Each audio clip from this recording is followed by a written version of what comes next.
A supercar for the PlayStation generation, Nissan's GT-R is astonishingly accessible and frighteningly quick. Finding something that's faster is hard enough at any price, but for the kind of money this car sells at, it's impossible. Tucked away amongst the cane fields of Hokkaido, Japan's North Island, is a test track that is itself a tiny piece of Germany. Signs point to Cologne, and there are perfect replicas of Autobahn rest stops. The road surface is Germanic, and if you wait a while, you might hear the ballistic roar of a turbocharged Porsche 911 flying past at 3 miles a minute. Creating a supercar to beat Audi, Mercedes and, yes, Porsche requires nothing less than this kind of attention to detail. And the result is this, Nissan's astonishing GT-R. The Japanese brand has bought us Ferrari-baiting supercars before with GT-R badges, but they've also been called Skylines, the R32 of 1989, then the ones we saw in Britain, the R33, launched here in 1997, and the R34, which followed it in 1999. With these cars, Nissan was learning. With this R35, introduced here in 2009, the gloves are off. No more Skyline references to cheaper mass-market models, it's just GT-R, purpose-built for 200-mile-an-hour Porsche performance at a fraction of the price. Now this car really shouldn't work. It's too big, too heavy, and far too complex. Plus, of course, there's the vexing issue of paying supercar money for something with a Nissan badge. But it does. Oh, it does. First, the figures. 60 from rest is barbecued in 3.9 seconds. 100 miles an hour flashes by in 8.5 seconds. And if you've an airport runway on hand, you'll hit 193 miles an hour before the electronics cut in to prevent you reaching the magic 200 mile an hour mark. If you need a frame of reference, that's roughly the same as a Ferrari 458 Italia, a car that has 2 rather than 4 driven wheels and costs, wait for it, over £100,000 more. That gives you some idea of the scale of Nissan's achievement in creating this GT-R.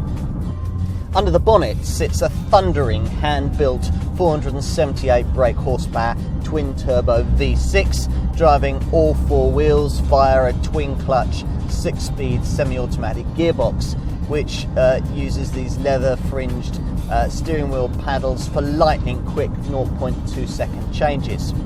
Now, if you're an enthusiast, you'll be using these paddles all the time, but the transmission can also adapt itself to your mood via this dashboard-mounted toggle switch. Now, you can set it in snow or normal modes, but you can also set it to R for race mode. Now, race mode basically enables the engine to run right up to the limiter, and there are also race mode R settings for the suspension to firm it up and for the ESP to give you a bit more leeway with the stability control. If you leave it be, the transmission sends 97% of its power to the rear wheels, but within a tenth of a second, all that can change. If you're cornering vigorously, up to 30% of torque can be directed frontwards, leaving just enough remaining to light up the rear wheels and slingshot you forward into the next bend. You can understand why this car embarrassed Porsche by lapping their own backyard, Germany's Nordschleife Nürburgring racetrack, faster than a 911 Turbo that cost nearly twice as much. Even when you're not on a racetrack, the whole experience is addictive in the extreme. And extreme is a word you keep using with reference to this car. Take the initially slightly baffling driver information system that offers no fewer than 11 different screens via which passengers can gauge either your bravery or your recklessness. It'd be foolhardy, suicidal to try and control this rocket ship while watching them yourself. You can measure your brake, throttle and steering input, check on the acceleration, cornering and G-forces pinning you into your sculpted sports seat, dial in to the front to rear torque split, monitor the operational state of the engine and transmission, assess your fuel usage, and of course record lap times.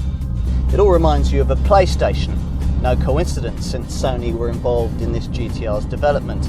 But at least this steering isn't games console-like, quick-witted and communicative, which is useful on twisties when you're away from this GT-R's natural habitat of fast-flowing roads.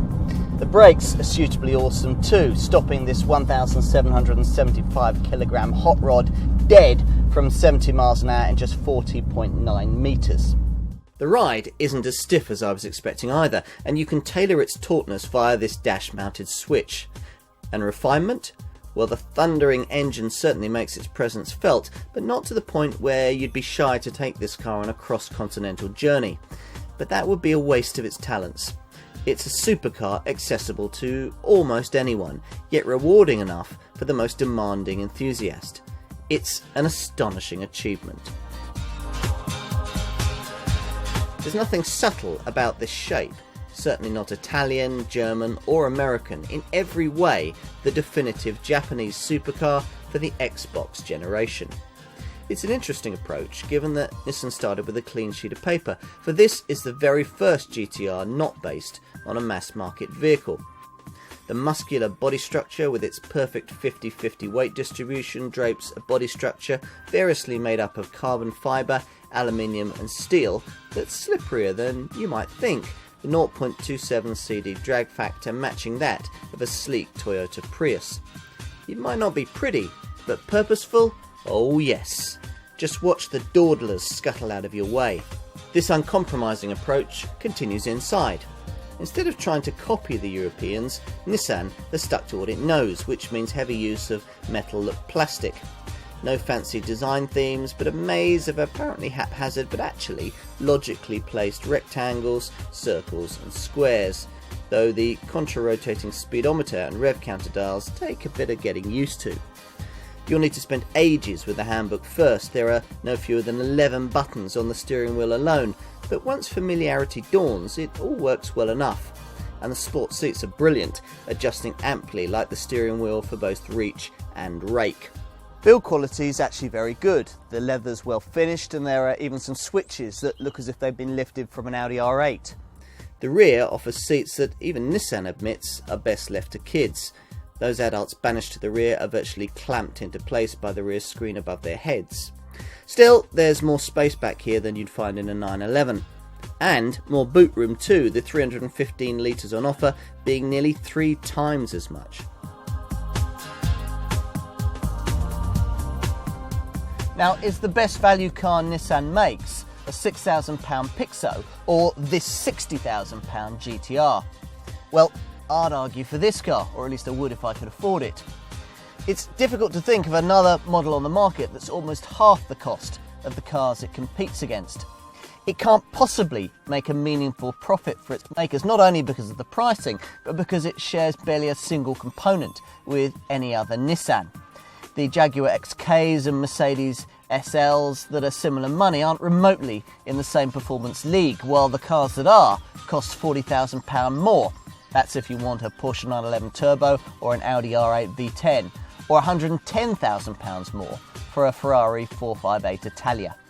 Equipment levels include potent alloy wheels, electrically adjustable and heated leather seats, cruise and climate control, and xenon headlamps. Perhaps the highlight is the combined audio and sat-nav setup, offering a hard disk navigation system with 40 gigabytes of memory, accessible via a 7-inch colour touchscreen. Now, this allows full USB and iPod connection either via the screen or steering wheel switches, but it can be even cleverer. Japanese versions of this car use the GPS to disable the speed limiter on racetracks. Potential owners probably won't be too bothered about running costs, which is just as well because they're likely to be sizable. If you average over 20 miles to the gallon on a regular basis, the official quoted figure is 22.8 miles to the gallon, then you probably shouldn't have bought this car in the first place.